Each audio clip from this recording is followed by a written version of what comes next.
জান্নাতের এই ঘটনাটা শুনে আপনি খুশিতে কেঁদে দিবেন। আমার আল্লাহ কঠিন হাসরের দিনে দুইজন বান্দাকে বলে, হে তুমি জাহান্নামে যাও, তুমি জান্নাতে যাও।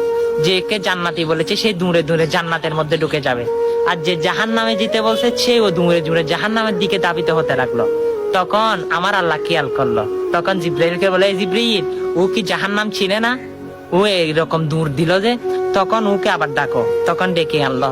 তখন আল্লাহ জিজ্ঞেস করে, হে বান্দা, তুমি জাহান্নামে এত ভয় সম্পর্কে তোমার ধারণা নাই, তুমি কি মনে করো? তখন সে বান্দা বলে, আল্লাহ দুনিয়া থাকাকালীন আপনার কথা শুনি নাই।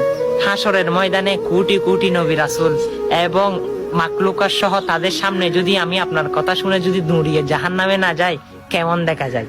আমার আল্লাহ বলে, হে বান্দা, তুমি দুনিয়াতে আমাকে এত ভালোবাসা দাও নাই, হাসরের ময়দানে এসে এত ভালোবাসা দিয়েছ, যাও সেটাল স্বরূপ হচ্ছে তোমাকে আবার জান্নাতে পুনরায় দিয়ে দিলাম। সুবহানাল্লাহ। তখন দৌড়ে দৌড়ে তিনি জান্নাতের মধ্যে প্রবেশ করবেন। হ্যাঁ, সেটি আমার আল্লাহ এত দয়াবান। অবশ্যই সেই আল্লাহর প্রেম ভক্তি নিয়ে তার ভিডিওগুলো সকল মুসলমানের কাছে পৌঁছে দেন। আমরা তো দুনিয়া এসেছি আল্লাহর গোলামি করতে, আল্লাহর গোলাম হিসাবে পরিচয় দিন। ভিডিওটা শেয়ার করে দিন। আমিন।